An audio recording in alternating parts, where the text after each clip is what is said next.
Yagan ay atin pong matanggap sapagkat napakahalaga po sa Diyos sa gawain niya ay ang pangangaral ng kanyang salita upang lahat tayo po ay mabigyan ng gabay. Upang tayo pong lahat ay matuto na lumakad ayon sa kanyang kalooban at higit sa lahat, tayo po ay matuluang sumunod sa kanyang pinag-uutos. At sa panahon po natin ngayon, napakahalaga na ang mga tao po, lalo na po ang mga mananampalataya, ay patuloy na matuto at makapag-aral ng kanyang salita upang ating pong maunawaan. Simula po lahat ng yan sa knowledge or information, and then understanding, and then wisdom, which means application. Kaya kung handa na po tayo, meron po tayong tatlong bagay na pag-aaralan sa araw po ito. At loobin ng Panginoon ipaunawa sa atin sapagkat napakahalaga po ito aspeto sa buhay pananampalataya na yung proseso po ng tinatawag na sanctification. Tuloy-tuloy po yung process ng sanctification sa ating buhay sapagkat habang tayo po nasa mundo nito at inihahanda ng Diyos sa kanyang muling pagpabalik, nais niya ang kanyang church, ang kanyang iglesia ay makapamuhay ng malinis. Walang batik, walang pulubot. Pero nakita po natin na napakarami pong mga mananampalataya na ngayon ay nag-i-struggle. Marami pong mga mananampalataya ngayon ang sugatan. Marami pong mga mananampalataya ngayon ang nalilito, nangangamba, nababalisa, natatakot, o nangangamba. At sabi po ng salita ng Diyos, dapat po silang ipanalangin, dapat po silang paalalahanan, dapat po silang sabihan. Hindi na po ito kaila sa buhay ng unang church sa Jerusalem, ang mga ginamit ng Diyos, si Juan, at lalo na po si Pablo, siya po ay nangaral ng misyon sa iba't ibang lugar. Kahit na matagal siyang hindi nakita, doon po sa mga sulat niya, lagi niya pong ini-encourage siya mga mananampalataya na sila ay magpatuloy, na sila ay magpakabanal, na sila ay gumawa ng mabuti, na sila ay patuloy na sumampalataya kahit mahirap ang sitwasyon, kahit may problema, kahit may suliranin. Sa panahon din po natin ngayon, napakarami po ng mga mananampalataya na kailangan makarinig ng katotohanan ito sapagkat lahat po tayo ay dumadaan sa sanctification. Binabago tayo ng Diyos araw-araw, minuto, oras-oras, at lagi po niyang binabantayan ang laman ng ating puso. Mahalaga po kasi yun, na maalagaan ang laman ng ating puso sapagkat marami pong umaagaw. Marami pong umaagaw sa ating atensyon. Lalo na po pag nakikita natin ang napakaraming negatibo.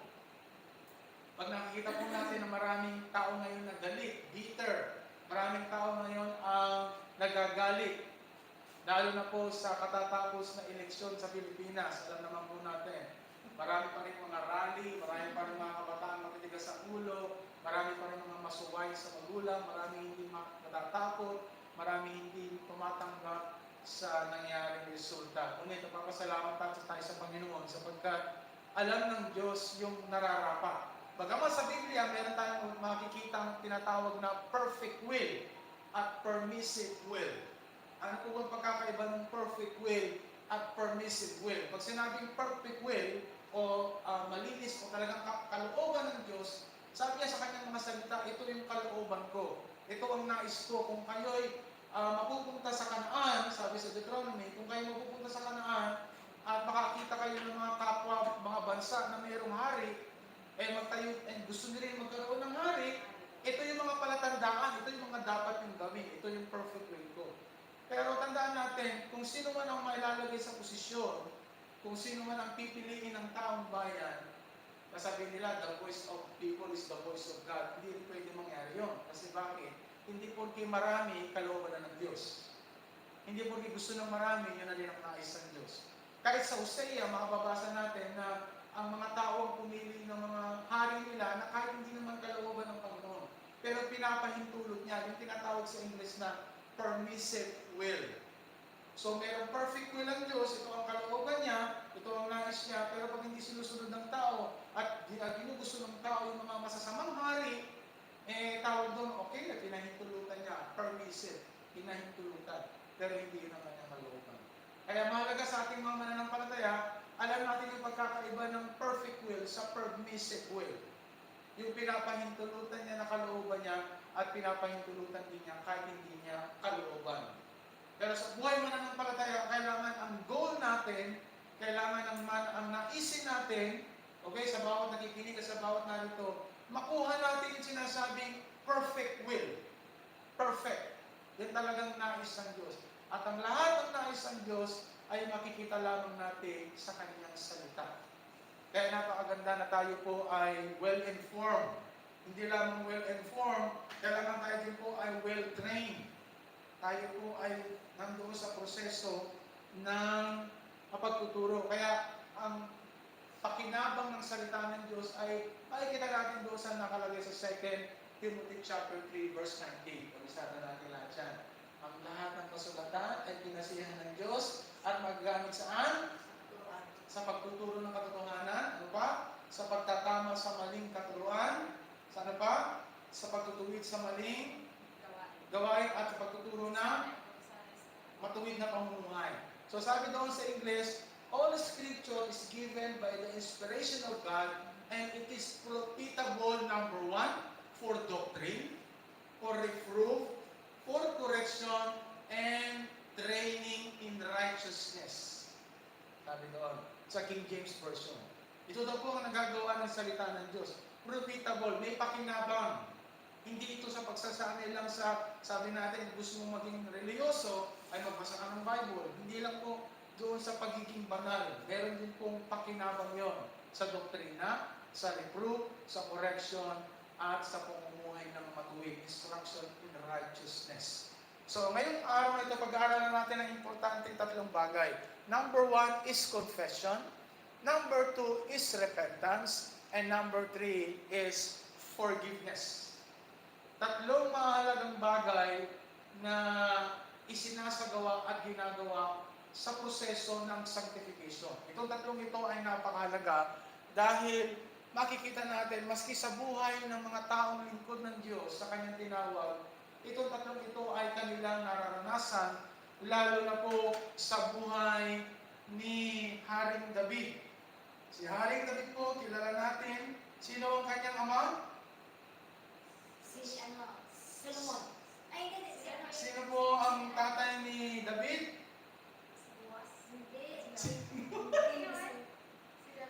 Hindi. Ang tatay niya ay si Jesse. Yan.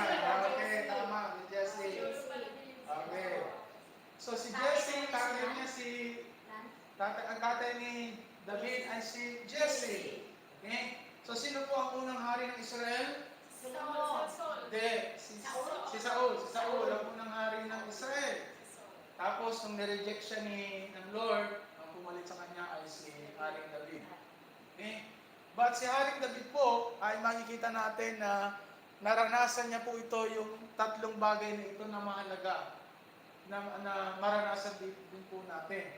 At ito po ay lahat ng kasulat dito po sa, mamaya natin dadaanan yan, sa 2 Samuel chapter 11 at chapter 12. Basahin natin sandali yung mga nangyari dito at papaliwanag po natin. Okay? Sa 2 Samuel, ikalawang Samuel, chapter 12, chapter 11 muna tayo. Ito po ang nangyari. Para po magkaroon tayo ng harmonious context para tama yung ating binabasa ayon sa konteksto.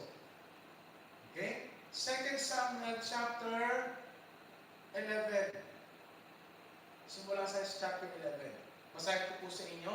Sundan niyo lang po ako sa inyong mga Bible, sa inyong Android, sa inyong iPad, sa inyong mga nakikinig ngayon. Magbasa rin po kayo sa inyong mga Bible.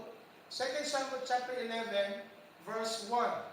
Sabi po rito, nang sumapit ang tagsibol, panahon na ng karaniwang naikidigma ang mga hari, pinalabas ni David ang buong hukbo ng Israel sa pamumuno ni Joab. Si Joab po ay general.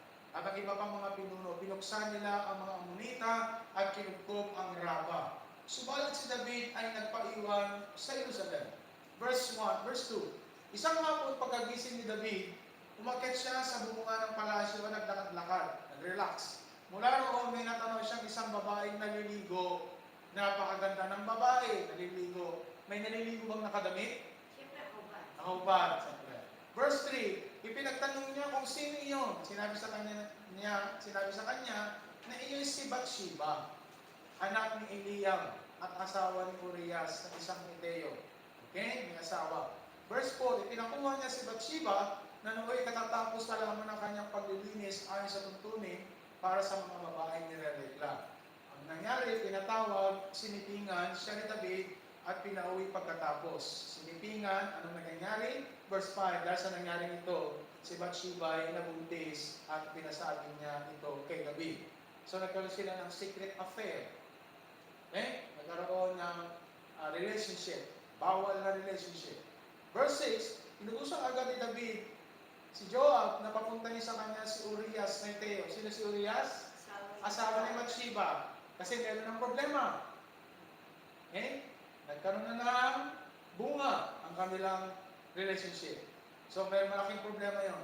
Kaya ang nangyari, inutusan si General Joab at pinatawag si Urias na Heteo. Yun ang ginawa ni Joab. Verse 7, ang dumating ito, tinanong siya ni David, kamusta si Joab at ang hukbo? Anong lagay ng labanan? So tinanong niya, pinausap niya ang asawa ni Bathsheba, kamusta ang labanan? Sabi naman ni Urias, verse 8, umuwi ka na, sinabi pa niya kay Urias, umuwi ka na at sipikan mo yung asawa, sapagat nanggaling ka pa sa malayong paglalakbay, lumakad na si Urias. Ang hari ay nagpadala pa ng regalo para sa tahanan nito. Para makaiwas sa problema, ang ginawa, okay, deregaluhan, tapos inutusan, okay, umuwi ka na, magpakaligaya ka sa asawa mo, matagal mo hindi nakita, okay, sige, magpakasaya ka doon sa piling ng asawa mo yan, at ito, may regalo pa ako sa iyo. Verse 9, ngunit hindi pala ito nagtuloy sa kanila.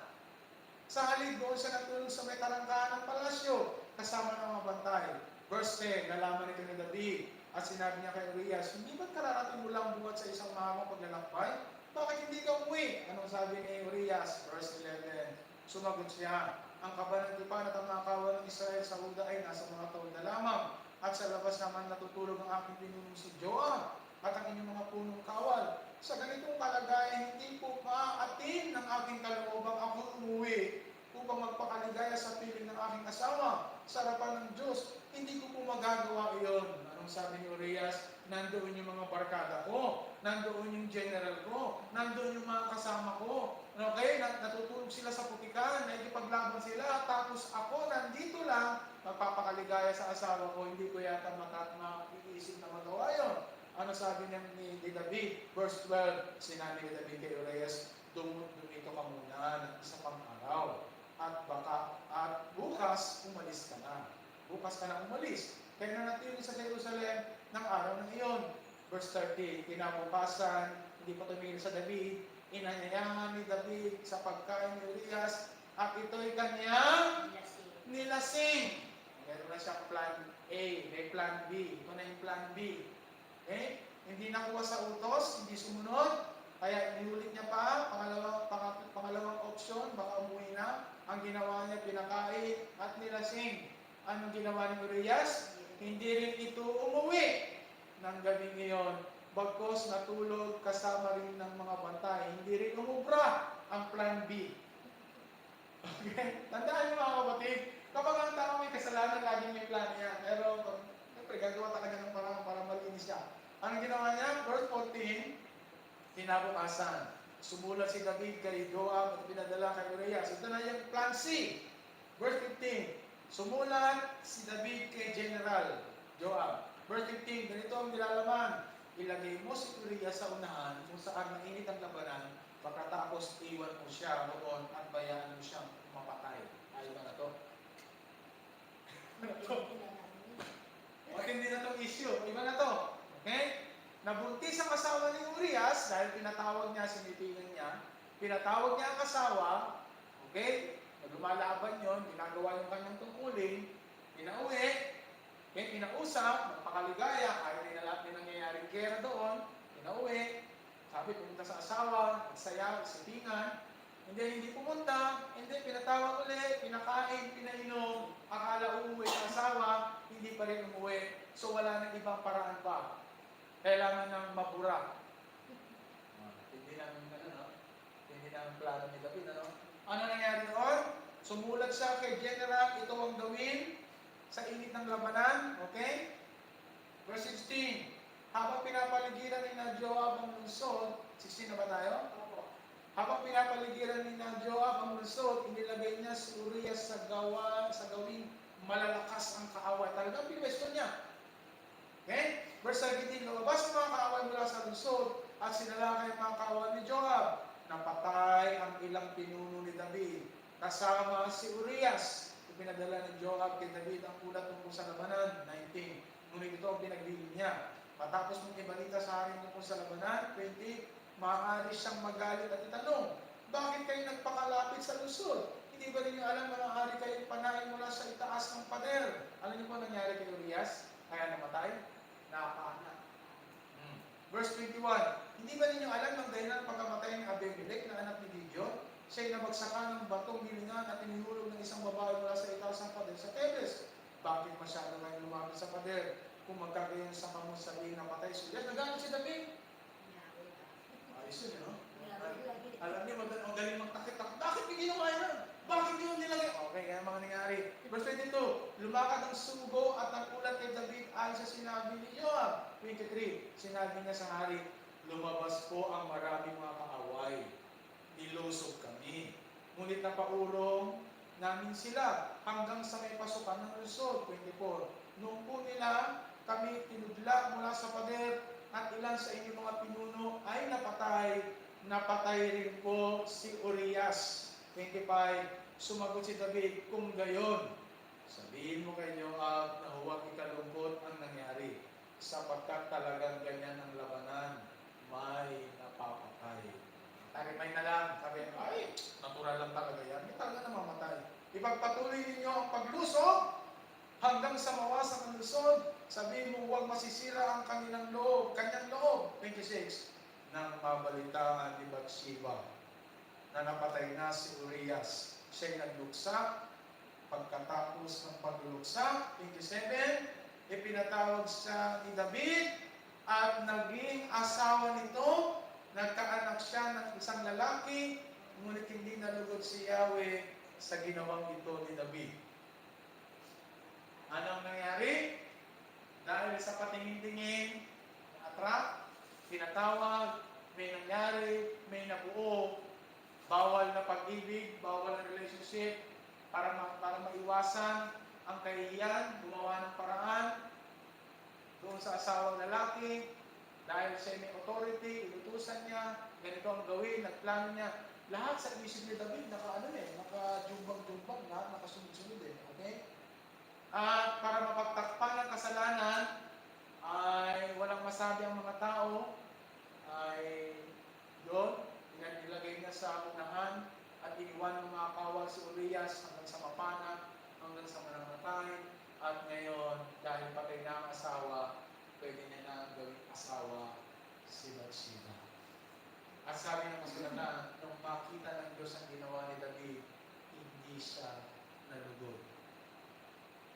Lumipas ang ilang taon, ilang panahon. Tingnan natin yung chapter 12. Yan, ito na nangyari. Chapter 12. Isinugo ni Yahweh kay David ang propetang si Nathan. Dito na magkakaalaman. Pagdating doon, may nakakaalam ba sa ginawa ni David? Ang Diyos lang. Wala naman sinabing nalaman ni Nathan. Pero si Nathan ay propeta. So bago makarating kay David ang mensahe, kinausap muna si propeta. Ito ang gawin mo. Okay? So pinapunta doon. Isinugo, inutusan ni Yahweh si Nathan, si propeta. Pagdating doon, sinabi niya sa isang lungsod, halimbawa siya, sa isang lungsod ay may dalawang lalaki. Mayaman ang isa at ang isa'y dukha. Maraming kawan at bakahan ng mayaman. Verse 3, samantalang ang dukha ay may isa lamang munting babaeng tupa. Inalagaan niya ito at pinalaking kasama ng kanyang mga anak. Kinakalo niya ito parang anak na babae, isinasalo sa pagkain at pinapainom. 4, minsan may manalakbay na naging panauhin ng mayamang lalaki. Salin na sa kanyang kawan kumuha ng hayop na papatayin. Kaisa-isang tupa ng dukha, iyon ang kinuha ng mayaman. At iyon ang inihanda para sa kanyang panauhin. Ano sinabi doon? Meron daw tao, mayaman yung isa, dukha yung isa. Yung mayaman may pumuntang bisita. Imbis na doon sa kumuha ng tupang papatayin doon sa mayaman, ang kinuha yung yung minahal ng duka. Okay, yun ang inihanda. So ano sabi doon? Okay, sabi ni David sa verse 5, napasigaw sa galit si David. Saksi si Yahweh ang Diyos sa buhay. Dapat namatay ang taong iyan. Ano sabi ni David? Hindi makatarungan yun. Bakit hindi yung sarili niyang tupa ang inihanda para ibigay doon sa bisita? Bakit kinuha niya pa? Dapat mamatay yung mayaman. Ano ang sabi doon sa verse 6? Kailangan magbayad siya ng 4 na beses sa kanyang ginawa sapagkat inapi niya ang duka. Ano sabi sa verse 7? Sinabi agad ni Nathan kay David, ikaw ang lalaking iyon. Ito ang pinapasabi sa iyo ni Yahweh, ang Diyos ng Israel. Ginawa kitang hari ng Israel. Niligtas kita mula sa kamay ni Saul. Ibigay ko rin sa iyo ang sambayan ng mga asawa ni Saul, pati ang mga lipi ng Israel at Juda, at mabibigyan pa kita ng higit pa riyan. Verse 9, bakit mo hinamak ang salita ni Yahweh at gumawa ka ng masama sa kanyang paningin? Ipinapatay mo ang Hiteo si Urias sa mga Amonita at kinuha mo pa ang kanyang asawa dahil sa ginawa mong ito. At ako'y kinakwil mo, tandaan mong laging may mamamatay na sa patalim sa iyong sambayanan. Sinabi pa rin ni Yahweh, pag-aawain ko ang iyong mga sambayanan. Sa harapan mo, ibigay ko sa iba ang iyong mga asawa at sisipingan sila kahit sa katanghaliang tapat. Ginawa mo ito ng lihim. Kaya kitang paparusahan at may kita ito ng buong Israel. Verse 13, sinabi ni David kay Nathan, nagkasala ako kay Yahweh. Sumagot si Nathan, pinapatawad ka na ni Yahweh at hindi ka mamamatay. Ano ang nangyari? Ano ang nangyari sa buhay ni David? Ano ang nangyari sa panahon na ito na kung saan si David po ay naglihim ng matagal na panahon sa kanyang kasalanan dahil wala naman nakakaalam maliban sa Diyos. So yung mga panahon na yon, napakabigat ng kamay ng Diyos sa kanya. Kaya naisulat niya po yung Awit chapter 32. Okay? Basahin natin yung Awit chapter 32. Awit chapter 32. Dito po siya may hugot. Uso-uso ta sa atin yung hugot na yan. Ba't kaya? May hugot. Okay? Yung Awit chapter 32, dito natin mapag-aaralan yung confession, repentance, and forgiveness. So, pero bago tayo pumunta dyan, tingnan muna natin ang mga meaning. Ano ibig sabihin ng confession? 1 John chapter 1 verse 8, chapter 1 verse 8 at verse 9, makibasa. Kung sinasabi natin tayo walang kasalanan, dinadaya natin. At wala sa atin at patuungan. Verse 9, subalit kung Pinapahid natin sa Diyos ang ating mga kasalanan. maasahan natin tayo sa santo. At hindi tayo sa kasalanan. sapagkat siya ay tapat at matuwid. Verse 10, Sinasabi natin na tayo ang sinasalanan sa pangalan ng Diyos at wala sa atin. okay, ano ba ibig sabihin ng confession? Pag sinabi mong confession, ito din ay nasa Hebrew word na yawdaw o yada. Pag sinabing yada o yawdaw, ay sinasabi mo, pinapahayag mo yung saloobin mo.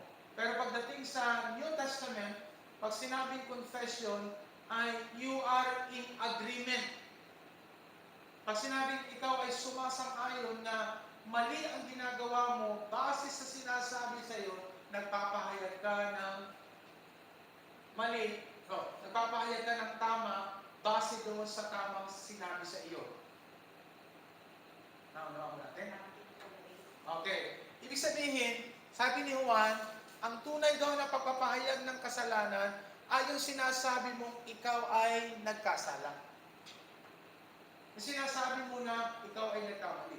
Pag sinabi ng Diyos na ang lahat ng tao ay makasalanan at walang matuwid sa kanyang harapan, ibig sabihin, sumasang-ayon ka na sa sinabi ng Diyos na ikaw ay makasalanan. So, yun ang ibig sabihin ng confession. You are in agreement kung ano sinasabi ng Diyos. Kaya sabi rito, kung ipapahayag natin sa Diyos ang ating mga kasalanan, sapagkat sinasabi ng Diyos, okay, kapag kung sinasabi natin tayo walang kasalanan, dinadaya natin ang ating sarili at wala sa ating katotohanan. Bakit? Kasi sabi ng Diyos, tayo lahat ay makasalanan. So, pag inaamin natin na tayo po ay nagkasala sa pamamagitan ng pagpapahayag, maaasahan natin na tayo patatawarin at lilinisin.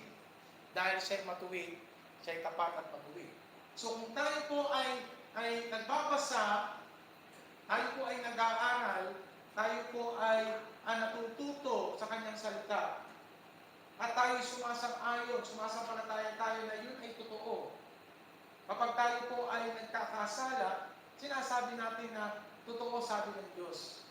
Katulad sa kanyang mga utos, huwag magnanakaw. So kapag tayo nagnakaw, tayo po ay nagkakasala. Kasi ang utos, huwag magnanakaw. So pag tayo ay nagpapahayag ng kasalanan, ibig sabihin, sumasang-ayon tayo na hindi gusto ng Diyos na magnakaw. So that is confession. Pinapahayag mo, ikaw ay nakikisa, ikaw ay sumasang-ayon na mali ang isang bagay. So that is confession. Kaya sabi rito, kung ipapahayag natin ang ating mga kasalanan, sinasabi natin sa Diyos na tayo ay hindi naging masunurin. Sinasabi natin sa Diyos na tayo ay nagkakamali. Dahil yun ang sinabi niya, yun ang ibig sabihin ng confession. So ano naman sabi sa English? Pakibasa, if we say, We say we have no sin, we delude, ourselves as not in us. His word does not live in us, in our hearts. Now, verse 9, if we freely admit He is faithful and just, true to His own nature and promises, and will forgive our sins and cleanse us continually from all unrighteousness, our wrongdoing, everything not in conformity with His will and purpose.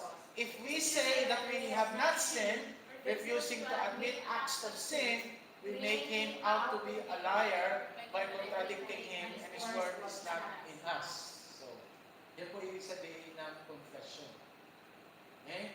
So maliwanag yan. Kaya kapag tayo nagpapahayag ng ating kasalanan, ina-admit natin na tayo ay makasalanan, doon pa lamang tayo makakatanggap ng kapatawaran. So yan ibig sabihin ng confession. Ano naman ibig sabihin ng repentance? Okay? Gawa chapter 2 verse 36 to 37, pakibasa, kaya malaman ng buong Israel na itong si Jesus ginawa ng Diyos sa Panginoon ng Kristo. Verse 37, napagbago ang kanilang kalooban. Mga kapatid, ano ang dapat nilang gawin? Kasi si Peter po ay nag-preach about Jesus Christ na ipinako sa krus. Kaya sila ay nabagabag, natamaan sila ng preaching ni Peter dahil gusto siya ng Espiritu Santo. Sabi nila, anong gagawin namin mga kapatid? Ano sabi sa verse 8? Sumagot si Pedro, pagsisihan at magbautismo pag-iso kayo. Okay. Now, para kayo mapatawad, kailangan kayong mag-repent. Kailangan kayong magsisi. Kailangan yung talikuran ng inyong mga nagawang kasalanan. So, ibig sabihin ng repentance, okay, ay pagbabago ng isip. Pagbabago ng isip. Hindi repentance yung iyak-iyak. Hindi repentance yung luhod-luhod. Hindi repentance yung nagkukunwari. Kunwari nagsisisi, pero walang nagbabago. Ang totoong repentance, sabi doon, ay pagtalikod sa kasalanan.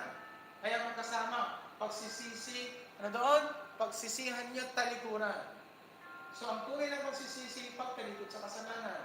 So, kasama rin yun. Upang mapatawad ang inyong mga kasalanan. Okay? At mapabautismo. So, yun ay ibig sabihin ng repentance. Pagbabago ng isip. Ano naman yung tawag nito? Forgiveness. Hebrew 8 verse 1, pakibasa. Sapagkat okay, patatawarin ko sila sa kanilang mga kasalanan. Okay. At, sabi doon, kalilimutan ko na ang kanilang mga kasamaan. So, meron tayong dapat gawin. We must confess. Okay? Ano pa sunod? We must repent. And then, tatanggap tayo ng forgiveness. Dahil ang Diyos ay tunay na nagpapatawad. Now, paano tayo pinatawad ng Diyos? Ephesians chapter 1 verse 7 and 8. Pakibasa, tinubos tayo. At sa gayon ay ganoon kadakilang na ibinigay sa atin. Okay, paano tayo pinatawad? Sabi doon, tinubos tayo ni Kristo sa pamamagitan ng kanyang dugo. At sa gayon, pinatawad na. Present tense o past tense? Past tense. Past tense. Pinatawad na. pinatawad na dahil tinubos na tayo ni Kristo sa ating mga kasalanan. So, yung dalawang nauna, confession, repentance, at ang resulta ay forgiveness. Okay? So, yung mga bagay na yan, mahalaga. So, yun ang ibig sabihin ng confession, repentance, and forgiveness. Ang Diyos ay nagpapatawad. Now, pag binasa natin yung nangyari doon sa chapter 11 ng 2 Samuel at chapter 12, makikita natin yung sitwasyon o kalagayan na ginawa ni David sa Diyos. Hindi naman talaga niya nagawa kay Bathsheba, kundi nagawa niya sa Diyos. Sa mga panahon na yon, sa gitna, bago mag-chapter 12, imposibleng walang naranasan si David sa mga nagawa niyang lihim na kasalanan. Lihim sa tao, pero hayag sa Diyos. Ano ang mga nangyari sa kanya ng mga panahon na yon? Kasi nagkaanak sila, pero namatay nga lang ang anak. Pero ano yung mga nangyari? Okay, naging tahimik na. Hindi pa naging madali yung chapter 12 dahil may lumipas pang mga panahon. Ito yung mga nangyari sa kanya sa Awit chapter 32. Dito na tayo magbabasa. Okay? Awit chapter 32, okay, Psalms 32, ito nangyari. Verse 1. Ito na yung nangyari, okay? Yung nangyari sa kanya after na siya po ay humingi ng tawad. Humingi ng tawad. Nasabi niya siya ay nagkasala. Ito na yung isinulat niya. Kasi may nangyari sa kanya in the middle noong chapter 12, bago mag-chapter 12, chapter 11 ng 2 Samuel. Ano nangyari doon? Nung siya ay nakatanggap ng kapatawaran, sabi sa verse 1, mapalad ang taong pinatawad na ang kasalanan. Mapalad ang taong pinatawad na ang kanyang mga pagsalansang. Verse 2, mapalad ang taong hindi pinaparatangan sa harap ni Yahweh. Hindi siya nanlilang. Verse 3, nang hindi ko pa naihahayag ang aking mga sala, ako'y nanghina sa maghapong pagluha. Sa araw at gabi, ako'y iyong pinarusahan. Wala nang natitirang lakas sa katawan, parang hamog na natuyo sa init ng tag-araw. Palagay nyo, hindi alam ni David yung nangyari. Palagay ba nyo na hindi niya sinasadya yung nangyari? Palagay ba nyo na alam ni David na alam niya na mali ang kanyang ginagawa? Unang-una, makikita natin, lahat naman ng nangyari sa kanya ni Bathsheba at sa asawa ni Bathsheba ay alam ni David. Alam niya ang mga ginawa niya, mga pinano niya, pero yung proseso ng Diyos, habang hindi pa niya inaamin yung kanyang kasalanan, sabi niya sa verse 3, verse 3, nang hindi ko pa naihahayag ang aking mga sala, ako'y nangihina sa maghapong pagluha. Yung bigat ng kamay ng Diyos, dati nag-enjoy siya sa presensya ng Panginoon. Kung meron itong kaugnayan din sa Awit chapter 51, doon nabuo yung salitang, pusong dalisan ang ating nais. A pure heart. Kasi may hugot siya eh. Ito yung hugot niya. Dahil nung panahon na hindi pa niya pinapahayag yung kanyang kasalanan, napakabigat. Wala ang presensya ng Diyos sa kanya. Sabi niya, nang hindi ko pa naihayag ang aking mga sala, ako'y nangihina sa maghapong pagluha. Maghapong pagluha. Sabi doon sa English, when I kept silence. No, ako'y nananahimik. Before I confess, my bones wasted away through my groaning all day long. Okay? Sa tindi ng hirap, kalungkutan, sa tindi ng bigat ng kamay ng Diyos, sabi niya, ang kanyang buto daw at ang kanyang buhay ay mabigat. Verse 4, for day and night your hand was heavy upon me. My moisture was turned into drought of summer. Ano niya rito? Kapag tayo po, okay, malapit na sa Japan, yung tinatawag na not so summer. Maraming ilang galon na naman siguro tubig ang may inom namin ni Mark niya. Habang nasa labas, puro juice, puro juice. Nalala ko si Christian eh. Sabi niya sa akin, Star Lota, nagigay ba sila? Hindi na raw siya kumakain ng kanin dahil pakiramdam niya, lagi siyang busog. Dahil oras-oras siya kumikinig ng tubig sa sobrang kawawa. Sabi ni David, ang aking katawan, ang aking kaluluwa, ang aking buhay ay parang laging tigang. Laging uhaw, para akong uhaw na uhaw sa tindi ng init.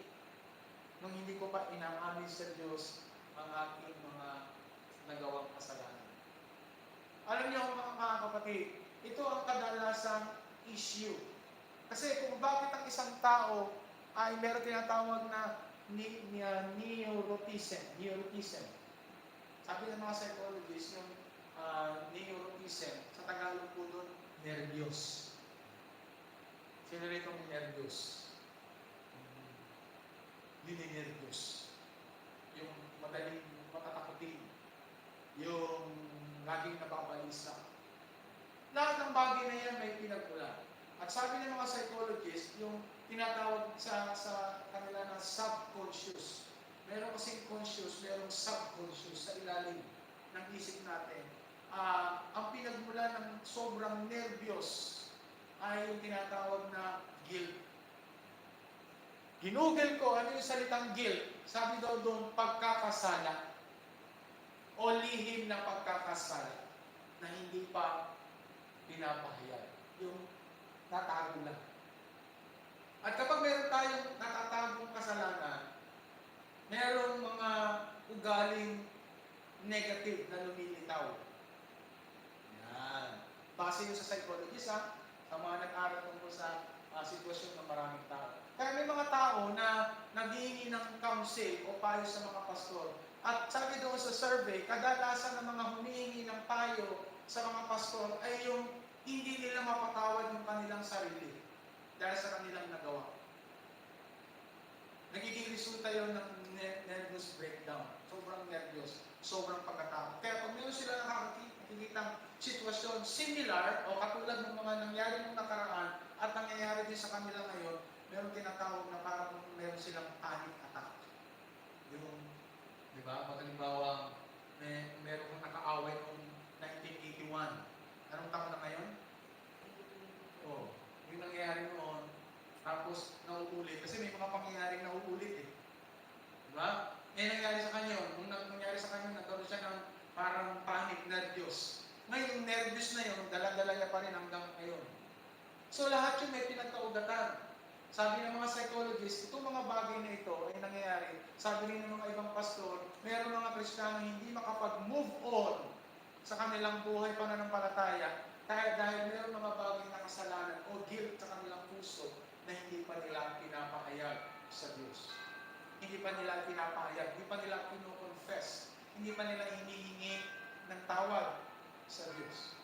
At ito po ang sitwasyon. Kaya pag gano'ng mga bagay na nangyayari sa buhay, gusto ng Diyos na ikaw at ako ay makalaya mula doon.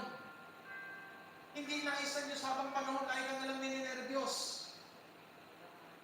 Yung natatakot, nangangamba pag mayroong mga sitwasyon na nangyari ng nakaraan na nauulit ngayon.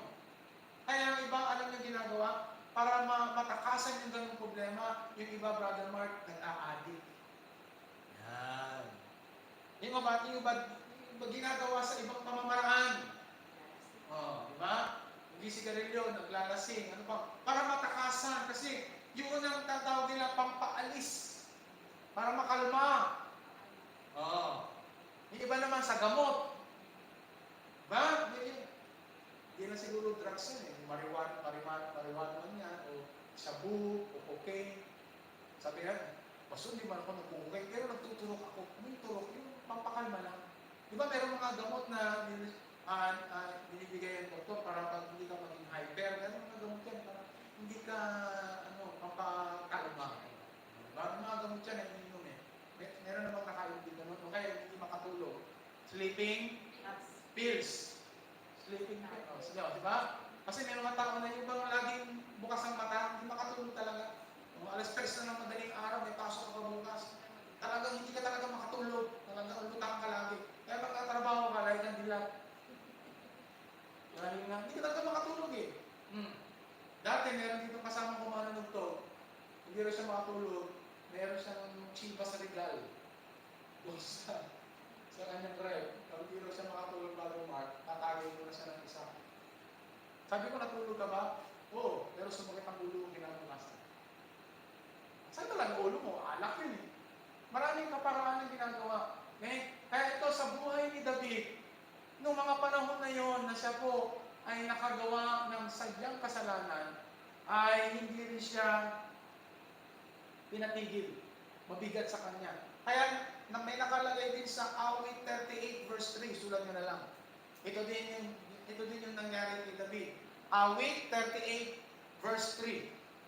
Sabi po dun sa Awit 38 verse 3, ako'y nilalagnat dahil sa iyong galit. Naku, may lagnat pa lang. Dahil sa galit ng Diyos. Dahil sa sala ko, ako'y nagkasakit. Naku, may lagnat, may sakit. Dahil sa galit ng Diyos. Kaya alam nyo, hindi lamang sabi nga, kasi kumain niya ng mantika, kaya nagkasakit. Kasi nagpupuyat yan, kaya may sakit. Kasi na ganito, alam niyo po mga kapatid, minsan nagkakaroon tayo ng mga sakit. Hindi mo ating alam kung saan nagmula, saan nanggaling. Dahil yan sa mga unconfessed sin.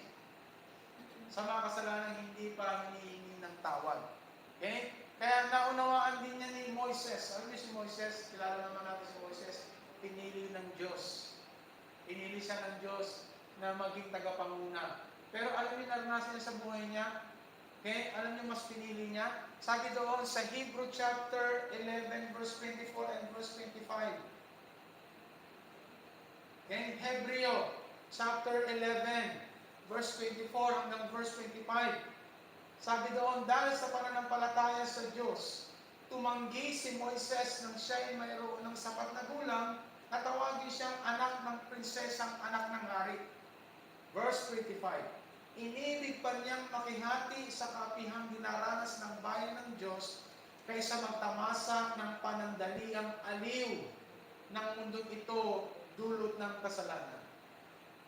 Alam niyo si Moises, mas maano pa kay David eh. Kasi sabi niya, okay lang sana. Maganda, magkaroon ako ng posisyon. Kasi, nung nakuha siya ng hari ng Ehipto, at nakita niya kung gaano kaganda ang Egypt ng mga panahon na yun. Pero sabi niya, mas pinili niya kasi meron daw panandaliang aliw ng mundo. Alam niyo, pag gumagawa tayo ng kasalanan, sa una parang ang ganda. Katulad ni David, nakita natin, si isip niya, okay to, hari naman ako, magagawa ko ang gusto ko. Ano man ang hingin ko, makukuha ko. Ano man ang gusto ko, makukuha ko.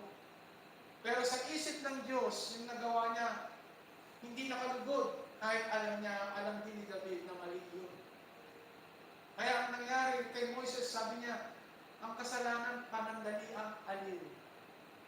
Short time. Short time lang.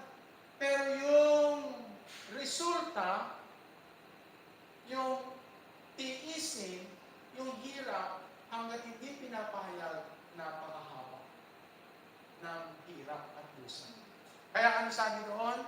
Sa Kawikaan 28 verse 13 hanggang 14, Kawikaan o Proverbs chapter 13 hanggang 14, Kawikaan chapter 28 verse 13 and 14, ang nagkukupli ng kanyang sala ay hindi mapapabuti, ngunit kinakahabagan ng Diyos ang nagbabalik loob at nagsisisi.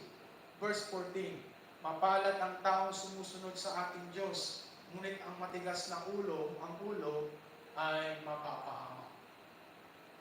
Sabi ni Solomon, ang nagkukubli ng kanyang kasalanan ay hindi mapapabuti. Ganun katindi ang salita ng Diyos. Ito ang magiging resulta kapag ang kasalanan ay kinukubli.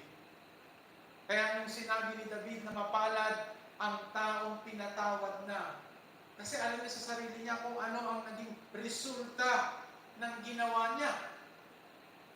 Tingnan niyo sa atin, Kapag tayo po ay nakakagawa ng kasalanan, alam natin na meron tayong kalungkutan.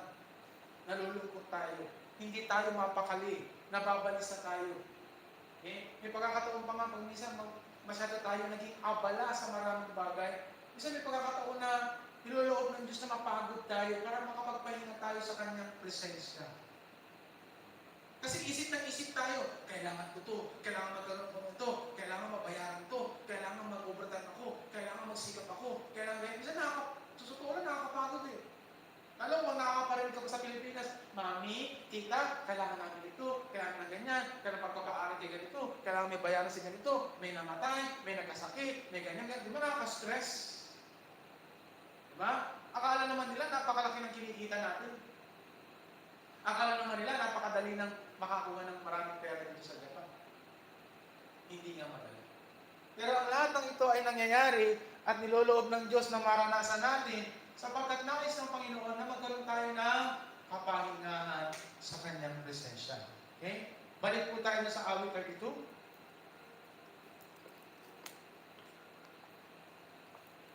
Ano po ang sabi ng Diyos? Ano po ang sabi ni David? Doon sa verse 5. Anong sabi ni David dyan sa Tagalog? Kaya't ang kasalanan ko ay aking inamin. Mga pagkakamali ko ay hindi na inilihim. Ako'y nagpasya sa iyo ipagtapat at sa mga sala ko'y pinatawad mong lahat. Magandang ginawa ni David. Para po tayo makalaya sa guilt. Okay? Para po makalaya tayo sa bigat ng kamay ng Diyos. Okay? Para makalaya tayo sa stress. Kasi lahat naman ng bagay naman ay pinagkaugatan kung bakit nagkakaganyan. Isa sa mga dahilan niyan ay yung hindi pag-amin ng kasalanan. At ito naranasan ni David. Ang ginawa niya, i-acknowledge, kinilala niya ang kanyang kasalanan. Pero ang ibang tao, mayroong dalawang laging bagay na ginagawa. Unang-una, kahit alam ng mali, gumagawa ng excuses. Mas Tagalog yung excuses? Dahilan. Gumagawa ng dahilan. Pangalawa, ito pang ginagawa, yung gina-justify. Mas Tagalog yung gina-justify? Katulad nito, justification. Okay? Kaya ko lang naman nagawa. Kasi yung asawa ko, wala nang anak sa akin. Kaya ko lang naman nagawa yun. Kasi, hindi niya ako pinapahalagahan. Gina-justify yung ginagawang kasalanan. So, dalawang ginagawa ng tao pag hindi inaamin ng isang kasalanan. Unang-una, nagdadahilan. Pangalawa, sinasabing, kaya ko naman nagawa yun kasi siya ang may kasalanan. Hindi ako. Pag ganun ang ginagawa natin, hindi tayo makakalaya. Hindi maaalis yung stress. Hindi maaalis yung kahirapan ng kalooban. Hindi maaalis yung nervyos. So ano nangyari sa buhay ni David? May itinuturo sa bawat isa sa atin kung bakit ito pinahintulutan ng Diyos. Kaya sabi niya, nung aking inamin, kaya ang kasalanan ko ay aking inamin, para tayong makalaya doon sa problema ng bigat ng kamay ng Diyos at marami pang mga uri ng mga pag-uugali na negatibo dahil ang pinagmulan ko ay kasalanang hindi pinahayag. Sabi doon, ang gagawin ng isang tao ay dapat magpahayag, umamin. Alam niyo po, ang pinakamahirap, meron daw sa Ingles na mahihirap na salita. Lalo na tungkol sa relationship. Ang pinakamahirap daw sabihin sa Ingles, sa relationship yung I am wrong. Ako'y nagkamali. Ako'y nagkasala sa iyo. At bibihira ang magkakaroon ng ganitong klaseng ugali, lalo-lalo na sa relationship. Kasi hindi lahat mababa ang puso, may kababang loob. Okay? Hindi lahat. Kasi kung aamin ka sa iyong pagkakasala, okay, doon pa lang makakaranas ng tunay na kalayaan. Yung ina-admit mo, yung inaamin mo ang iyong pagkakamali. Yang na talagang ikaw ay tunay na nagdadalamhati sa mga bagay na iyong ginawa. Kaya, itong mga bagay na ito ay mahalaga din natin makita kasi kung babasahin natin sa ang kabuuan ng awit 32, paulit-ulit na binabanggit ni David yung tatlong bagay sa Ingles. Number 1, sin. Number 2, transgression. At number 3, iniquity. Bigyan niyo ko ng panahon na isa-isahin natin yung sin. Okay? Kung meron kayong papel, isulat niyo yung meaning. Okay. Pag sinabi kasing sin, ang meaning niyan, it means missing the mark. Pag sinabing sin, it means missing the mark. Yung mark, M-A-R-K, pag sinabing mark, ang ibig sabihin nun, marka sa Tagalog, ang ibig sabihin nun, perfection. Pag sinabing mark, missing the mark, yung mark na dapat mong i-target, ibig sabihin ng salitang mark, ang simbolo nun is perfection. Why? God is a perfect God. Kaya pag ikaw ay nagkakasala, ibig sabihin, you are missing the target. Sila rito anong laro ba yung Brother Mark? Yung ganyan. Dark. Okay. Pag naglalaro ka ng dark, kahit yung ano ba sa English yan? Yung bala? Yung archery. Okay, archery. Okay? Meron, ganun din sa, sa baril. Okay, may target. Basta may target ka. Okay? Ang relationship natin sa Panginoon, lagi tayong may target. Ibig sabihin ng target, it also means goal. Yung gustong ma-achieve, yung gustong matanggap, makuha. Bilang mananampalataya, kalooban ng Diyos na tayo po ay magpakabanal, mabuhay sa katwiran, sa katotohanan. So meron tayong tinatarget. Pag tayo nagkakasala, we are missing the target. Yung gusto ng Diyos sa iyo. So meron tatlong makikitang dahilan kung bakit nami-miss mo yung target. Number 1, sabi doon, because you are weak. Isa sa mga dahilan kung bakit ka nagkakasala, unang-unang dahilan ay yung reason, number 1, is because you are weak. Mahina. Mahirap na naman tumarget pag mahina. Number 2, kaya ka nagkakasala ay dahil hindi ka marunong pumana. Poor shooter. Poor. Kasi sabi po, mahina, hindi ka maayos pumana o shooter. Okay? So number 2 yun. And then number 3, hindi mo alam. You don't know. So pag sinabing sin, ibig sabihin you are missing the mark, and the mark is perfection, at may tatlong kadahilanan kaya ka nami-miss mo yung mark. Number 1 is because you are weak. Number 2, because you are a poor shooter. And number 3, because you don't know. Hindi mo alam. So, itong mga tatlong bagay na ito, kaya ka nagkakasala, kaya hindi mo makuha yung perfection, malaking possibility na ito ang mga dahilan. Now, ano naman yung transgression? Pag sinabing transgression, ito naman ang ibig sabihin ng transgression is willful or rebellious on missing the mark. Willful, okay, or rebellion. Okay? Willful, ibig sabihin talagang ginusto mo.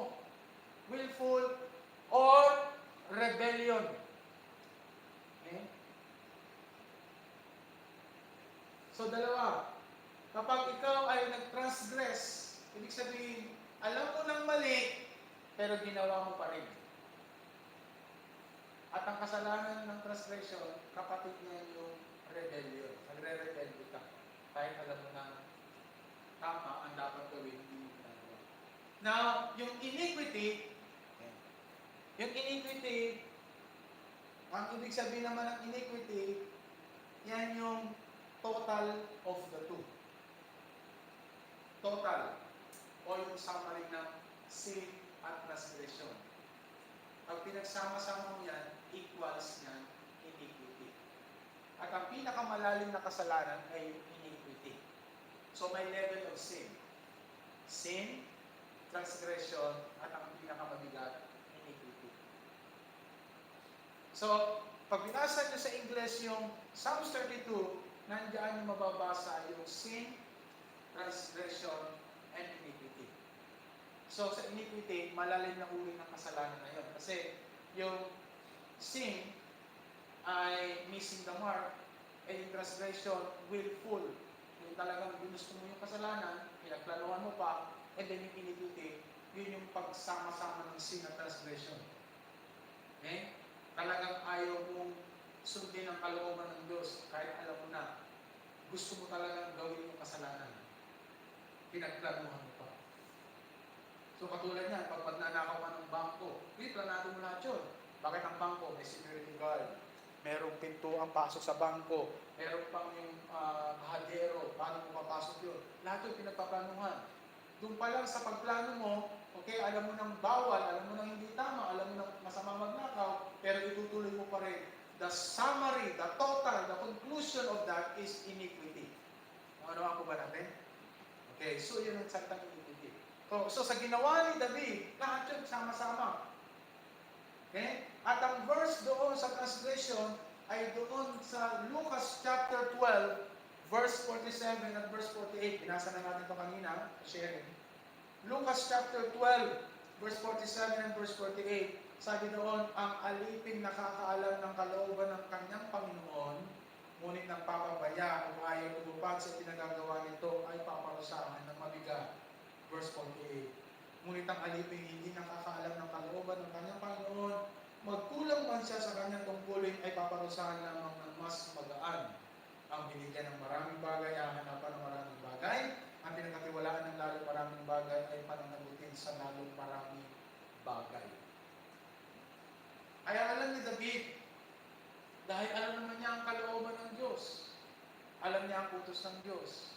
Dahil nasa kanyang espiritu ng Diyos. Pero yung ginawa niya kay Bathsheba, kung tutusin, hindi niya yung ginawa kay Bathsheba, kundi ginawa niya yung una sa Diyos. Kaya anumang kasalanan ginagawa natin, ang unang-unang masasaktan ay ang Diyos. Kaya nga dapat ingat na ingat tayo makagawa ng kasalanan. Kasi sabihin natin, Lord, hindi ko naman ginawa yan sa iyo eh. Ginawa ko lang sa Kanya, hindi naman sa iyo. Hindi eh. Sino ba ang lumikha sa Kanya? Ang Diyos. Sino nagbigay ng buhay sa Kanya? Ang Diyos. Lahat tayo pag-aari ng Diyos. Lahat ng meron tayo galing sa Diyos. At kung gagawa tayo ng masama sa ating kapwa, ang unang-una natin sinasaktan ay ang damdamin ng Diyos.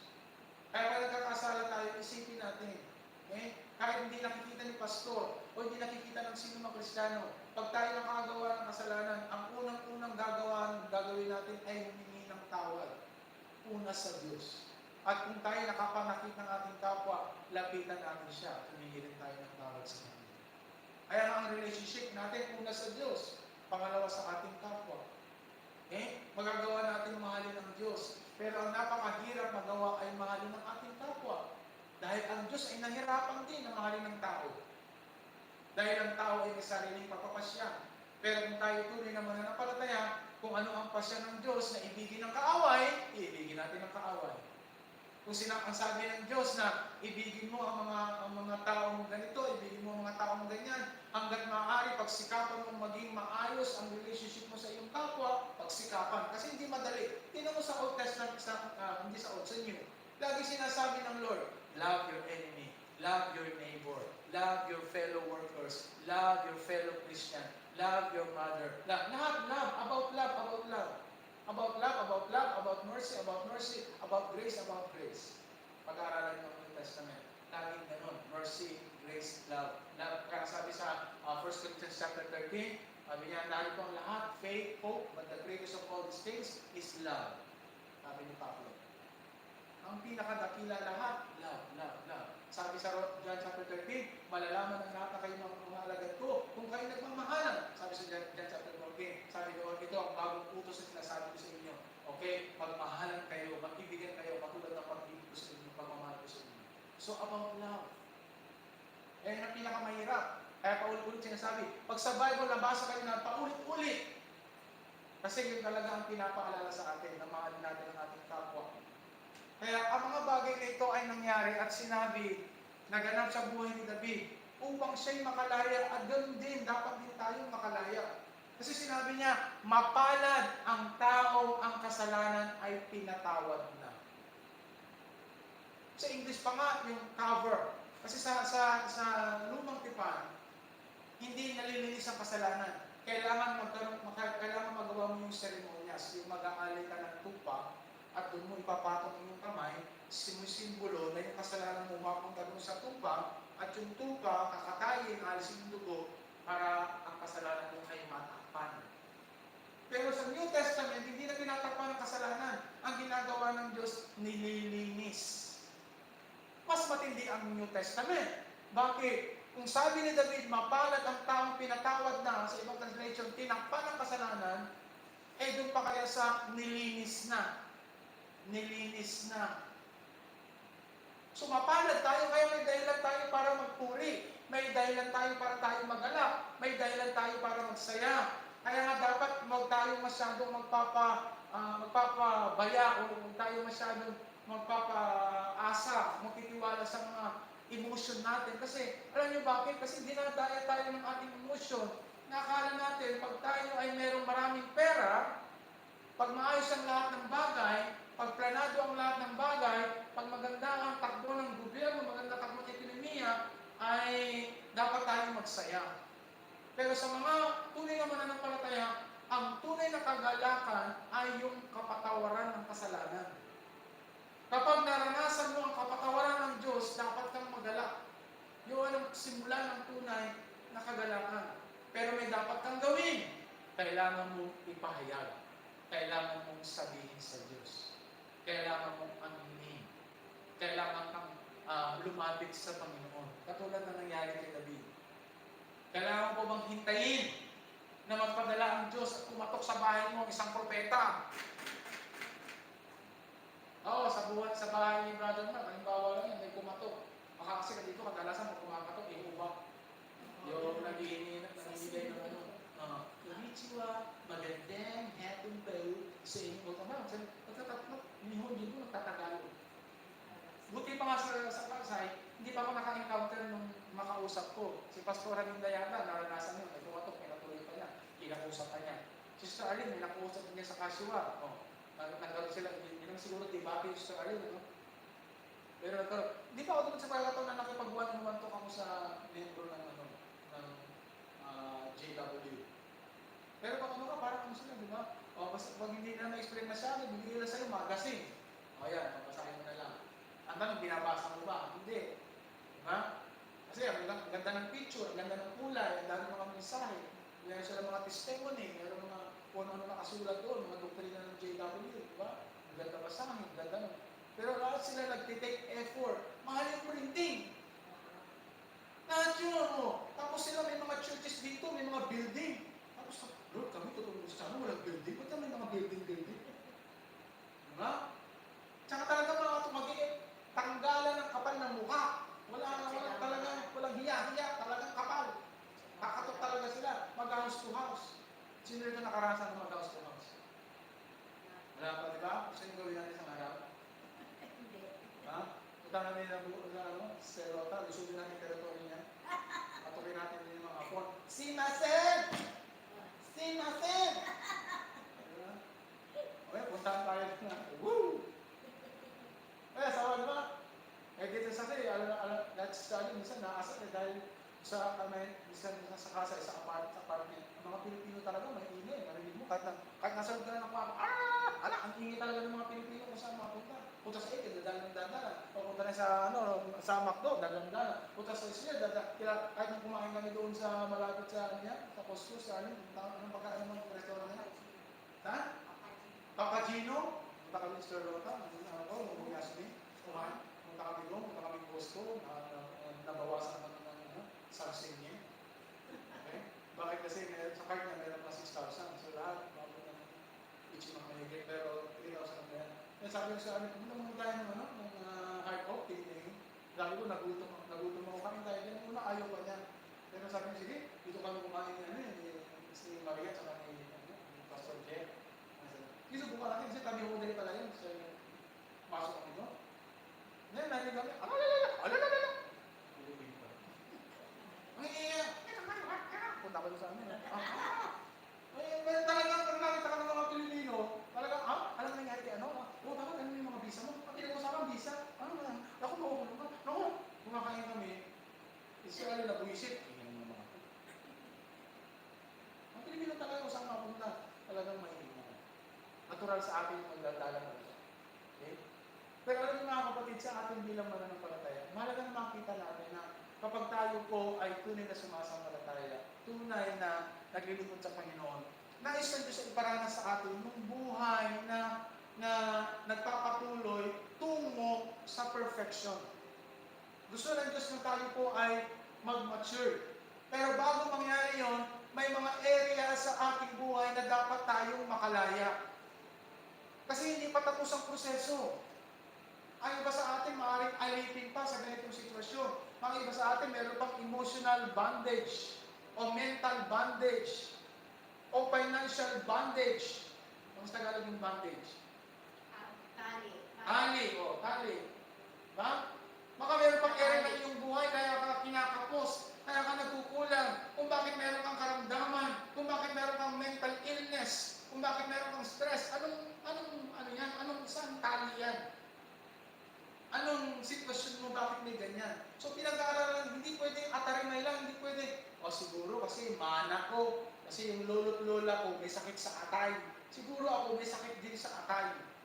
Dapat maputol yun, dapat mawala yun, dapat makalaya ka doon. O kaya siguro ako laging magagalitin, lagi akong matampuin siguro. Nagmula yan doon sa third or fourth generation, siguro yung pinakatita-tita ko doon, ganun ang ugali, napunta sa akin yung lahi, ganyan, siguro. Kaya maputol yung mga bagay na yan, maalis yan. Kasi yan ang mga sumpa. So, dapat ganun din sa ating buhay kung bakit meron tayong mga ganitong pangyayari. Pag-aralan din natin. At kung wala naman tayong makitang dahilan para tayo magkaganito, ibig sabihin, iluloob ng Diyos na mangyari yun para meron ka rin matutunan. At merong natutunan si David. Okay? Marami siyang natutunan. Ito mga natutunan. Okay? Okay? Pattern. Okay? Number 1, pakibasa, they recognize their sinfulness and tendency to do wrong. Okay? Okay. Ito yung makikita nating pattern na ginawa doon sa Psalms 32. Unang-una, sabi doon, they recognize their sinfulness and tendency to do wrong. Inamin ni David, na meron talagang kasalanang nagawa at mga pagkakamaling nagawa at makakagawa pa ng pagkakamali. Kaya kung tayo po ay nag-a-achieve, nagnanais natin makuha yung perfection, talagang meron mga pagdadapa, meron mga pagkakamali. At aamin lamang tayo. Number 2, sabi niya, na-realize na ang kasalanan ay rebellion sa Diyos. Rebellion talaga sa Diyos pag tayo nagkakasala. Number 3, sabi rito, they admitted their sins to God. Pag-amin. Aaminin talaga dapat ang pagkakamali. Ano pa sunod? They trusted in God's willingness to forgive. Talagang asa tayo na ang Diyos ay magpapatawad. Mahalaga yun na inaamin na kinikilala natin na ang Diyos ay magpapatawad. Dahil kung hindi, ay mahirap. Pero may mga tao na iniisip, o ang Diyos nagpapatawad, kailangan mo rin patawarin ang iyong sarili. Patawarin mo rin ang iyong sarili. Dahil kung hindi, hindi ka talaga makakalaya. Okay? So yan po yung pattern na makikita natin sa Psalms 32 na mababasa natin na ginawa ni David at sinundan din ng mga lingkod ng Diyos kung paano ang isang tao ay makakalaya mula doon sa kasalanan o doon sa unconfessed sin. So sa ating buhay pananampalataya, alam natin na ang buhay sa mundong ito ay napakahirap. Ano pa, number 5? They accepted His forgiveness. Dapat talaga na maranasan natin na tunay na ang Diyos ay nagpapatawad. Kung lalapit tayo sa Kanya, kung hihingi tayo ng tawad, makakatanggap tayo ng tunay na kapatawaran. At kung tayo ngayon ay mapapatawad sa ating mga nagawang kasalanan, ano ang sabi ni David? Mapalad ang taong pinatawad na ang kasalanan pinatawad na rin ang kanyang mga pagsalansang. Verse 2, mapalad ang taong hindi pinaparatangan sa harap ni Yahweh ni hindi siya nanlilang. Okay? Yun daw ang tinatawag, yun daw ang sinasabi ng Biblia na blessed o pinagpala. Hindi dahil maraming pera, hindi dahil maraming hari-harian, hindi dahil nasusunod ang gusto, hindi dahil nakakain ang gusto o nabibili ang gusto. Kundi yung taong tunay na mapalad ay yung taong pinatawad na ang kasalanan. Ano ba ang ginagawa ng Diyos kapag tayo pinapatawad? Tingnan natin yung awit 51. Awit. Ano ang gustong gawin ng Diyos kay David? Sa awit chapter 51. Okay? Ito yung panahon na kinikilala ni David kasi nagkasala talaga kay Bathsheba. Verse 1, ako'y kaawaan o mahal kong Diyos. Sang-ayon sa iyong kagandang loob, ang kasalanan ko'y iyong pawiin. Ayon din sa iyong pag-ibig sa akin. Verse 2, linisin mo sana ang aking karumihan at patawarin mo aking kasalanan. Verse 3, mga pagkakasala ko'y kinikilala at di ko malilimutan. Laging alaala. Verse 4, sa iyo lang ako nagkasalang tunay at ang ginawa ko'y di mo kinalugdan. Kaya may katwiran ka na ako'y hatulan, marapat na ako'y iyong parusahan. Verse 5, ako'y masama na buhat ng isilang, makasalanan na ako'y iluwal. Verse 6, nais mo sa akin isang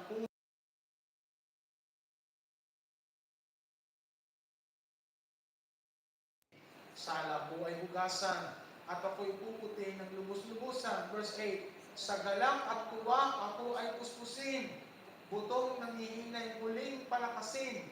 Ang kasalanan ko'y iyong limutin, lahat kong nagawang masamay pawiin. Verse 10, isang pusong tapat sa aking likhain. Bigyan mo, O Diyos, ng bagong damdamin. Sa iyong harapay, huwag akong alisin. Iyong banal na espiritu ay pagariin. Verse 12, ang galak ng dulot ng iyong pagliligtas, ibalik, at ako po'y gawin mong tapat. Verse 13, kung magkagayon na, aking tuturuan sa iyo lumapit ang makasalanan. Ingatan mo ako, tagapagligtas ko, at aking ihahayag ang pagliligtas mo. Anong sabi ni David? O Diyos ko, kaawaan mo ako. Alam niya kasi, mga kapatid, ang magiging resulta. Alam niya ang magiging bunga kapag ang kasalanan ay hindi pinapahayag, kapag ang kasalanan ay hindi inaamin, kapag ang kasalanan ay inaalagaan. Marami kang pwedeng itanim, marami kang pwedeng alagaan, huwag lang kasalanan. Kailangan pa sinasabi ng Diyos sa'yo na pagsisihan, kailangan pagsisihan mo. Kailangan pa sinasabi ng Diyos na yun ay kasalanan, kailangan sumang-ayon pa na yun ay mali at hihingi ng tawad at humingi ng paglilinis. Sabi niya, linisin mo ako, O Diyos. Linisin mo ako, O Diyos. Sabi doon, create in me a clean heart and renew a right spirit. Alam niya kasi, kapag ang kasalanan ay nagahari, kapag ang kasalanan ay nasa puso, talagang malaki ang nagagawa nitong negatibong impact. Negative impact sa puso at isip ng tao. Tingnan niyo ang taong nakakasala. Yung iba makapal ang mukha. Yung iba nahihiya. Yung iba ayaw magpakita. Yung iba parang nananadya. Yung iba pinaplano. Yung iba naman, parang natural na lang. Dahil ang isip nila, ginagawa na ng marami. Pero sa isang totoong pinapanahan ng Espiritu ng Diyos, kung talagang nasa iyo ang Espiritu ng Diyos, ganito ang magiging isip mo tungkol sa kasalanan. Ganito ang magiging kalagayan mo tungkol sa kasalanan. Hindi ka mapapayapa. Hindi ka makakatulog ng maayos. Hindi ka makakapag-isip ng maayos. Laging mabigat ang buhay. Para bang sa kaisipan natin, sa kaisipan ng unbeliever, parang laging buwisit ang buhay. Parang kasama ko ang malas. Di ba? Sa mga hindi mananampalataya, malas yung number na yan. Malas yung lugar na yan. Malas yung bahay na yan. Malas yung kaisya na yan, trabaho. Malas yan, malas yan. yan. Hindi naman malas yun. Ikaw, nag-aalaga ka ng malas. Tapos pag nakita ng asawa mo, malit ang sweldo, hindi na kayo nagsisitting, wala na, ang tawag sa kanila, parang masakit na salita, inutil na yan. Wala na yan, hindi na makakabuo yan, parang ang ganito.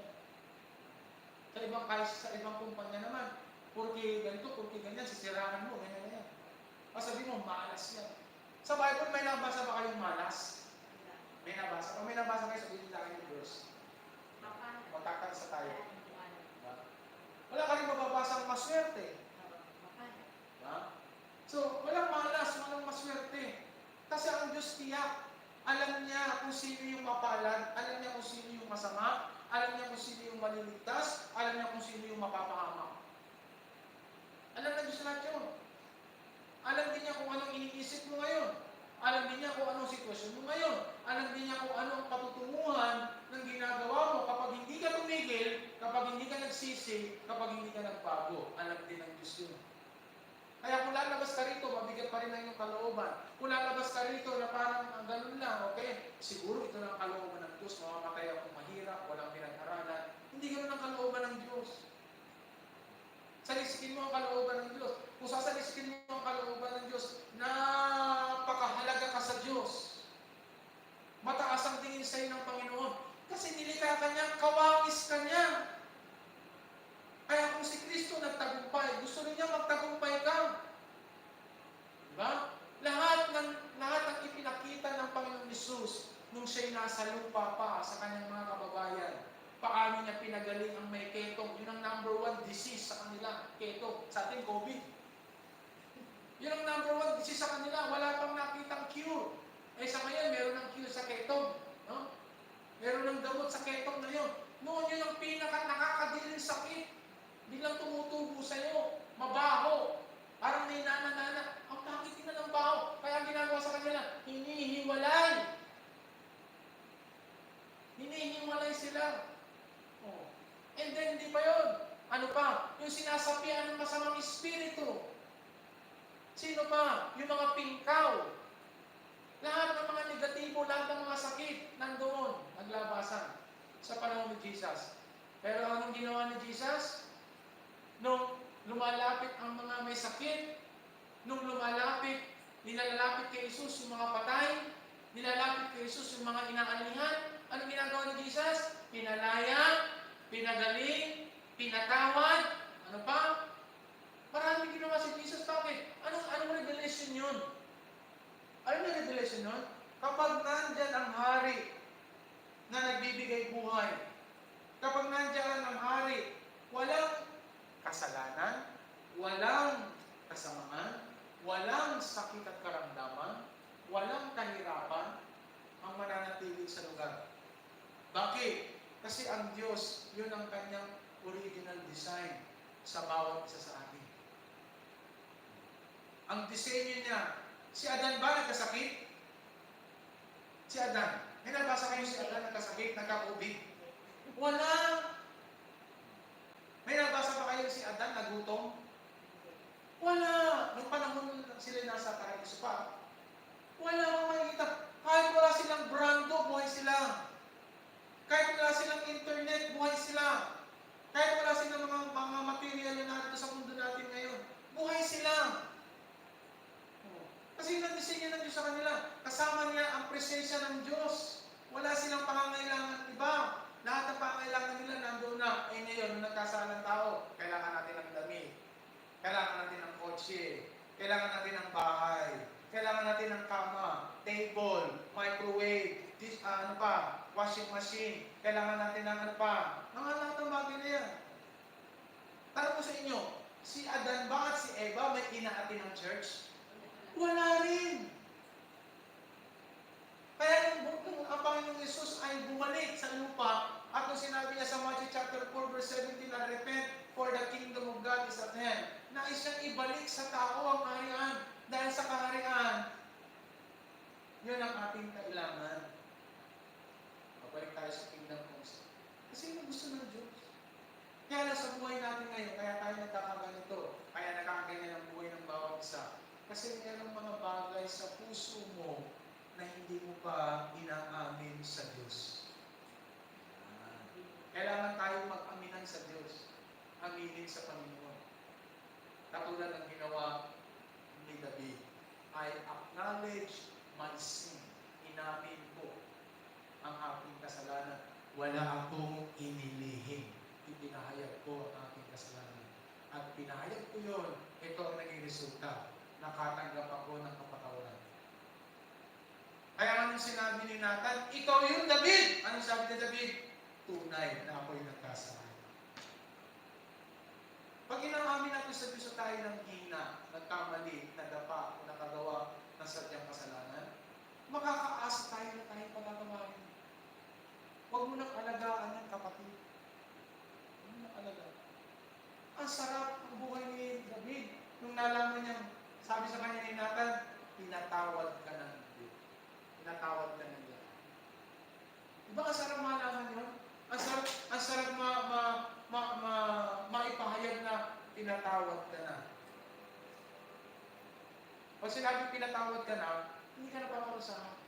Pag sinabi pinatawad ka na, nandun na yun. Isang package yun. Nakatanggap ka na ngayon ng kagalingan, nakatanggap ka na ngayon ng kalayaan, nakatanggap ka na ngayon ng habang ng biyaya, nakatanggap ka na ngayon ng pag-ibig na mula sa Diyos.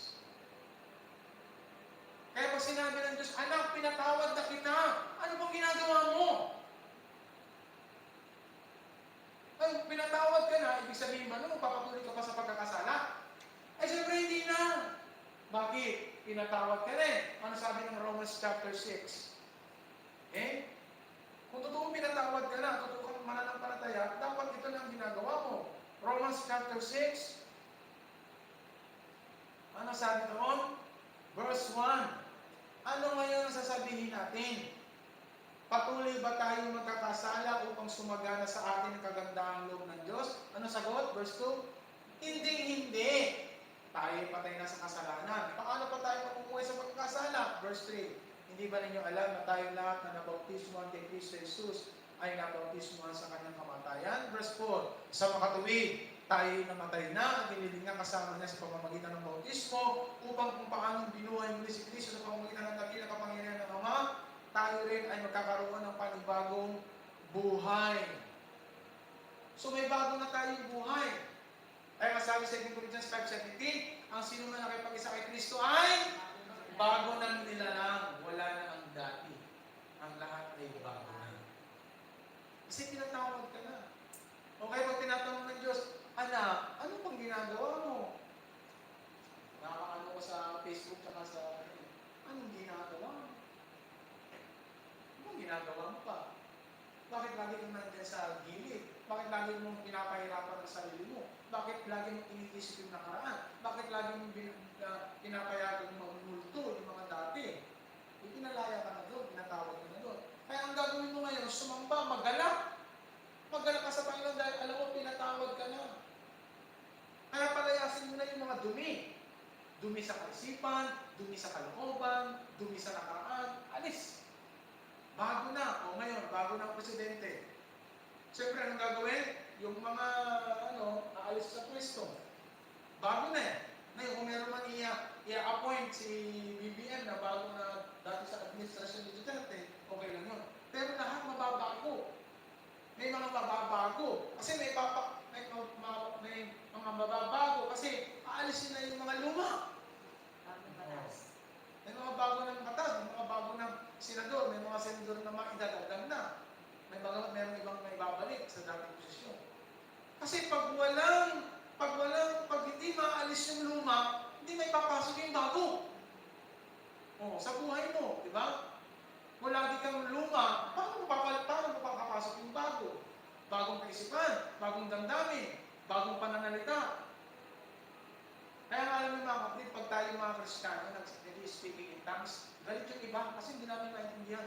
Alam niyo ba yung speaking in tongues? Language in heaven. Kaya kapag nakakapag-speaking in tongues ka, you are speaking the language of heaven. May mga churches ngayon, galit sa speaking in tongues. Sabi nila, sinasapian daw ng masamang espiritu. Kaya marami ng bagong bagay na ginagawa ng Diyos. Pero ang gusto ng Diyos unang-una, dapat makalaya tayo. Kaya kailangan isipin natin itong tatlong bagay na ito. Okay? Yung confession, repentance, and forgiveness. Napapanahon po ito kasi maraming tao ngayon sugatan. Madami din Kristiyano ngayon na napapalipin sa guilt, sa pagkakasala dahil hindi pinapahayag ang kasalanan. Kaya tayo po ito ngayong lahat. Praise God. At nawa sa araw na ito, tayo po ay muling magsiyasa. Sasabi po natin maigi na ang process of sanctification ng Diyos sa atin. Yes, tayo ay justified. Tayo ay pinawalang sala. Tayo po ay pinangakuan ng Diyos ng buhay na walang hanggan. At totoo yun. Totoo ang mga pangako ng Diyos na kasalanan natin ay pinatawad na tayo po ay pinawalang sala na tayo ngayon ay meron ng buhay na walang hanggan. Pero napakahalaga, magkaroon po tayo ng maintenance, ma-maintain yung ganong kaisipan. Na habang tayo nasa mundong ito, napakalaki ng posibilidad, 100% na magkaroon ng backsliding, na magkaroon ng paghihiwalay, magkaroon ng katigasan ng ating puso, magkaroon ng pagyayabang o pagmamalaki, magkaroon ng hindi pagkakaunawaan, o mapaalipin tayo sa daming mga nagagawa at nakikita tayo din natin mga sinasabi at ginagawa ng tao. Kaya nga nung ang Panginoon Hesus ay nagpaliwanag tungkol sa kanyang muling pagbabalik, ang isa sa mga sinabi ng Panginoon Hesus, maraming mga bulaang propeta.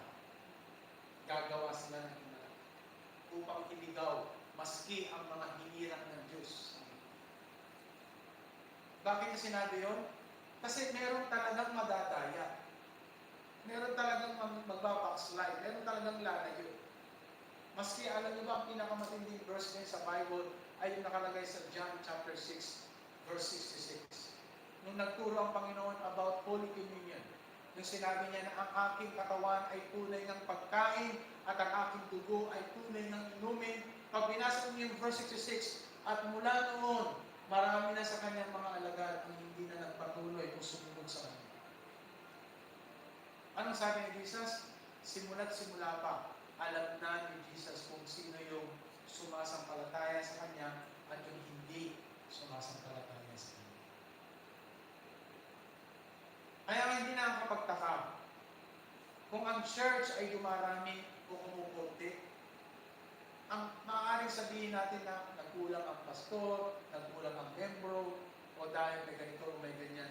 Pero alam niyo mga kapatid, meron tayong pananagutan na bantayan natin ang ating puso. To guard our hearts. Bantayan natin. Hindi lahat natin isinisisi sa kapwa. Meron tayong lahat pananagutan. At kapag itinuturo sa atin ang katotohanan, dapat alerto ka. Dapat nakikinig ka. Dapat willing kang sumunod. Kasi yung tinasabi ng Diyos sa kanyang salita, hindi yung para sa ikasasama natin. Yun ay para sa ikakabuti natin. Para paglabas natin dyan, at tapos natin makarinig ng preaching sa church, paglabas natin, nakatanggap tayo mula sa Diyos at makapag-desisyon tayo na tanggapin at sampalatayanan yung kanyang sinabi.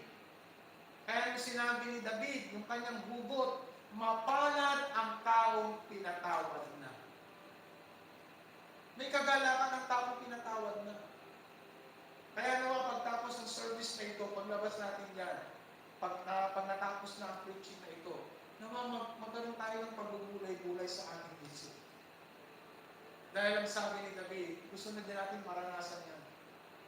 Yung kagalakan ni David, sabi niya, restore unto me the joy of my salvation. Muling manumbalik sa akin ang kagalakan ng kaligtasang aking tinanggap. At di makakaila, maraming tao ngayon na lalamig sa pananampalataya. Hindi nakakaila, nakakalungkot isipin. Pero ang mangyayari ay mangyayari. Kaya nga dapat tayo magpakatatag. Kailangan tayong magsikap. Kailangan tayong magpatuloy. Tayo po ay manalangin. At humingi tayo ng pagsisiyasat sa Diyos sa ating mga nagagawa. Hindi kaila sa Diyos kung tayo nanihina. Hindi kaila sa Diyos kung tayo man ay may ginagawang lihim. Hindi rin kaila sa Diyos kung meron tayong mga suliranin, kung meron tayong sakit at karamdaman. Hindi kaila sa Panginoon kung meron tayong mga pagkagalit, sama ng loob o tampo sa ating mga mahal sa buhay. Kung hindi tayo nagpapatawa dahil sa nagawa sa ating ng ating kapwa. Kung meron na tayong lihim na galit sa ating kapwa, lahat ng bagay na ito ay hayag sa Diyos. Kaya sa araw na ito, tayo po ay magpahayag at umamin ng ating mga nagawa sa Panginoon. Personally, lumapit tayo sa Diyos sa oras na ito. Aminin natin ang ating mga nagawa. Ihingi natin ang tawad ng ating mga nagawang kasalanan. Ihingi natin ang tawad. Tayo humingi ng awa at habag sa Panginoon upang tayo ay makalaya. Kalooban ng Diyos na tayo po ay makalaya. Kalooban ng Diyos na tayo po ay magkaroon ng kagalingan. Kalooban ng Diyos na tayo po ay makatanggap ng kamatawaran mula sa Kanya. Ama, sa oras na ito kami po ay sama-samang lumalapit sa inyo. Salamat o Diyos dahil sa inyo nagmumula ang katotohanan, dahil kayo ang Diyos ng katotohanan.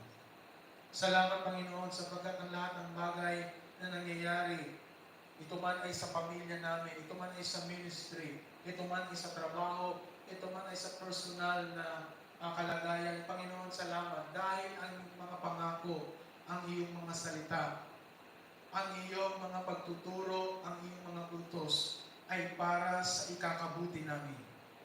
Upang Panginoon, sa mga bagay na nangyayari nito, makita namin Panginoon na higit dapat namin pahalagahan ang iyong salita. Higit namin pahalagahan ang iyong mga pangako. Higit namin pahalagahan Panginoon ang iyong kalooban. Dahil ang kalooban mo ang mananatili. Ang utos mo, ang salita niyo po ang mananatili. Ang lahat ng bagay sa mundong ito ay mawawala. Lahat ng bagay sa mundong ito ay lilipas. Lahat ng bagay sa mundong ito ay mabubulok, mananakaw. Hindi po ito mananatili. Kaya po Ama, sa araw kong ito, muli niyo pong tingnan, masdan, siya sa atin ang laman ng aming puso, siya sa atin ang laman ng aming isip, siya sa atin ang laman ng aming mga motibo, siya sa atin ang laman ng mga bagay na ginagawa ng aming kamay, sa kami dinadala ng aming mga paa, mga desisyon, mga ambisyon, mga interes, mga bagay na pinapahalagahan sa oras na ito. O Holy Spirit, search our heart, O God. Expose the intention, expose the motive,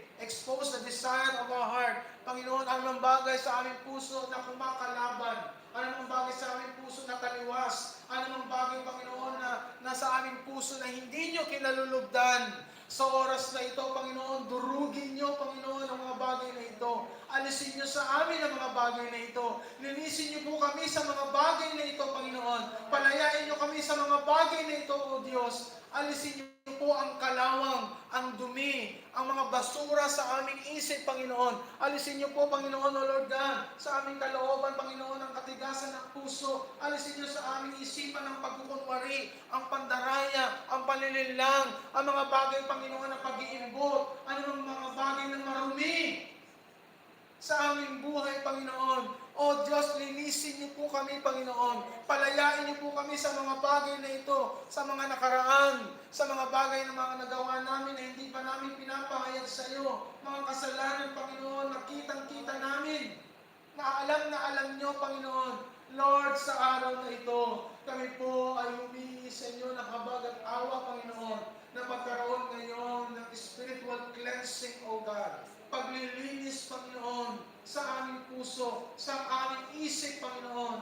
Lord, sa lahat ng mga nagagawa namin sa araw na ito, inaamin namin na kami ay nagkasala. Inaamin namin na kami nagkamali. Inaamin namin, Panginoon, na kami ay nagplano ng mga maling bagay dahil ang akala namin ito ay tama sa iyong harapan. Sa oras na ito, Panginoon, dumaling po sa bawat isa, sa bawat isang narito, sa bawat isang nakikinig, Panginoon, na napapagod, na nahihirapan, na hindi alam ang gagawin, na puno ng takot, na puno ng pag-aalala, na puno ng pagkabalisa, na puno ng kawalan ng pag-asa, mga pusong sugatan, mga pusong hindi alam ang gagawin, mga pusong sabay sa alon ng dagat, na walang patutunguhan, ang puso na empty, walang laman, pungkad. Panginoon, sa araw na ito, dumali po nawa, kasalanan. Dumali po nawa ang kagalingan, dumali ang kalayaan, dumali, Panginoon, ang kapatawaran ng kasalanan sa aming kalagitnaan. Lord, sa araw na ito, hinihiling po namin, Panginoon, na minsan pa ang iyong dugo na nabubo sa krus ng Kalbaryo ang siyang maghugas, ang siyang maglinis sa lahat ng aming karumihan, sa lahat ng aming kasalanan. Ito man ay sin, ito man ay transgression, ito man ay iniquity. O God, sa oras na ito, tanging kayo, tanging ang inyong dugo, Panginoong Hesus, ang makapagpapalinis sa lahat ng aming kasalanan, sa lahat ng aming nagawa noon, sa lahat ng aming nagawa ngayon, at sa lahat ng posibleng magagawa pa namin kasalanan sa darating na panahon. Lord, teach us, O Lord, na magkaroon kami ng banal na pagkatakot sa iyo, banal na paggalang sa iyo. Maging totoo kami sa paglilingkod sa iyo. Maging totoo kami sa iyong salita. Parangalan namin ang bawat gawain. Parangalan namin ang iyong salita. Sundin namin ang iyong salita. Gawin namin, Panginoon, ang kalooban niyo. Makapagbigay kami ng mataas na karangalan para sa inyong pangalan. Nawa, Panginoon, sa araw na ito, alisin niyo po, Panginoon, ang mga hadlang. At minsan pa, Panginoon, makaranas kami ng tunay na kapayapaan, kagandahan, kaligtasan na nagmumula sa inyo. Holy Spirit, minsan pa, Panginoon, kumilos po kayo, O Diyos, sa puso at buhay ng bawat isa. At nawa sa araw na ito, ma-restore, muling manumbalik ang kagalakan at kaligtasan ng aming unang tinanggap sa inyo. Ama, maraming pong salamat sa pagkakalooban mo. Nais nyo na sa pamamagitan ng iyong salita ay makatanggap ang bawat isa ng tunay na kaligtasan mula sa iyong Panginoon. Salamat po, Ama, sa araw na ito at kami po nananampalataya kung paano sinabi ni David na mapalad ang taong pinatawad. Ama, sa araw po ito, amin din dinideklara na kami po ay mapalad sapagkat pinatawad niyo na ang aming mga kasalanan. Salamat, O Diyos, sa kapatawaran ng aming kasalanan. Salamat, Panginoon, dahil tinubos niyo na kami.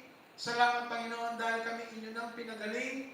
Salamat, Panginoon, dahil kami inyo nang pinalaya. At lalabas kami sa lugar na ito na may katagumpayan sapagkat ikaw ang Diyos na nagkaloob ng tunay na tagumpay sa buhay ng bawat isa. Salamat, Panginoon, dahil sa araw na ito, patuloy namin mararanasan, Panginoon, ang kalinisan ng puso. Salamat, Panginoon, dahil kami inyo nang pinalaya. At salamat, Panginoon, dahil ang tagumpay ay amin ang tinanggap. Sa iyong papulit ka ng alas para sabi ng Amen. Palamakan natin ng Diyos. Amen. Amen. Tayo po'y makakapuna sa ating tithes and offering. Hallelujah.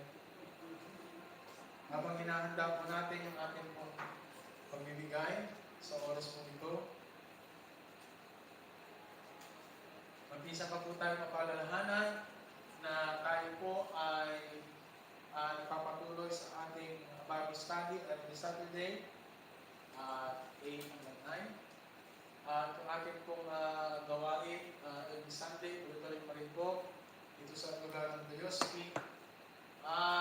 Wala po tayong masyadong event dahil hanggang ngayon ay nabalita sa news na marami pa rin po mga nagkaka-COVID sa lugar ng Tokyo at saan lugar dito sa Chiba. Kaya patuloy pa rin tayong kailangan maging mapagbantay at maingat. Patuloy din po natin ipanalangin yung mga ibang kapatiran natin na nagiging abala at hindi na masyadong papakita sa gawain. Kasama lang sa panalangin na patuloy silang hipuin ng Panginoon at sila po ay manumbalik at pahalagahan ng gawain ng Diyos.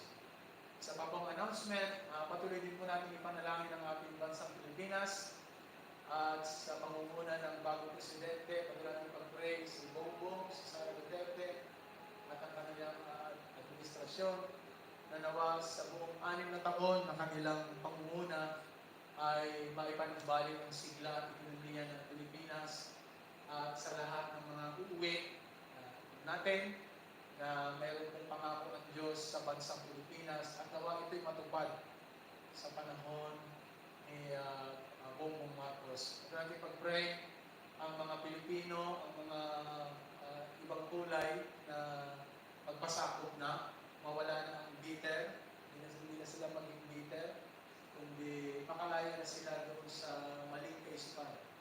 So marami pong gagawin ng Diyos sa ating bansa at nawa tayong mga mananampalataya, hindi lang tayo puro aleluya, aleluya, magkaroon din po tayo ng partisipasyon sa pamamagitan ng panalangin, pagtulong, paggawa ng mabuti, at higit sa lahat, ang pangangalan ng mabuting balita. Tayo po ngayon lahat. Salamatan natin ang Diyos at tayo po umawit para sa awit.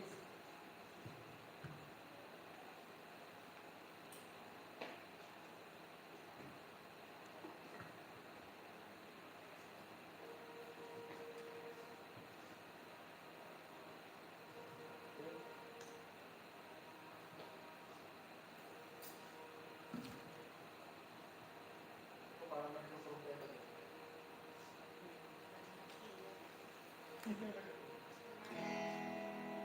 Hallelujah tayo. Basta mong awit sa Panginoon. Hallelujah. Bakit po?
sa amin ng sigla, nagbibigay sa amin ng kapatawaran, Panginoon, na ipinaalala niyo sa amin ang mga salita niyo, ang mensahe niyo sa araw na ito, O Lord God. Yes, Lord. Lord, maraming salamat po, Panginoon, na itinuturo niyo. Patuloy niyo kami itinuturo na kami makalaya sa amin sa kasalanan, Panginoon, na kami sa tatlong bagay na kami makalaya, ang confession, ang repentance, at ang forgiveness. O Lord God, dahil sabi niyo po sa inyong salita, O God, sa 1 John 1:9, na kung if you confess our sins, He is faithful and just to forgive us our sins and to cleanse us from all unrighteousness. Lord, maraming salamat po, Panginoon, na kung kami magpapahayag ng aming mga kasalanan, O Lord God, O Lord, kami inyong patatawarin, O Lord God. Dahil sabi niyo po, Panginoon, sa inyong salita, sa awit, O Lord God, na mapalad, Panginoon, ang mga taong pinatawad na, Lord God. Lord, salamat po, Panginoon, sa inyong pagpapatawad, O Lord God, bagamat kami sa araw-araw nagkakasala. Salamat, Panginoon, at patuloy niyo kami pinatatawad. Tunay, Panginoon, ang inyong kabutihan, ang inyong kadakilaan sa bawat isa, O Lord God. Maraming salamat po, Panginoon, sa araw na ito at na napagtagumpayan namin, Panginoon, ang mensahe na inyong pinahayag, Panginoon, sa aming mahal na pastor, O Lord God. Naway mabitbit namin ito, Panginoon, at ganun din po, Panginoon, sa mga nakikinig, nanonood sa live streaming, O Lord God, at naway basbasan niyo po ang bawat isa, O Lord God, ng pagpapala, pag-iingat at kalakasan, O Lord God. Lord, maraming salamat po, Panginoon, sa isang linggo at muli sa isang linggo sa araw po ng bukas. Dinadalangin po namin lahat, O Lord God, ng inyong mga anak, na samahan nawa kami ng inyong banal na Espiritu Santo sa aming kami mapunta sa aming mga trabaho, Lord God, at kayo din po sa Pilipinas, sa mga nanonood, O Lord God, naway ingatan niyo rin po sila, Panginoon, O Lord God. Naway ang salitang na napakinggan namin ay mabitbit namin at magkaroon kami ng enlightenment, Panginoon, sa aming pamumuhay, Lord God. Lord, maraming salamat po, Panginoon, sa inyong kadakilaan. Tunay, Panginoon, ang inyong kabutihan sa bawat isa sa amin, O Lord God. Ito po ay aming binabalik ng mataas na papuri, pasasalamat at kapurihan. Walang iba kundi ang inyong bugtong na anak na sa Yesu Kristo. Amen. May palapakan natin ng Diyos. Hallelujah. At pinasa pa natin awitin ang awit na ito. Hallelujah. 1, 2,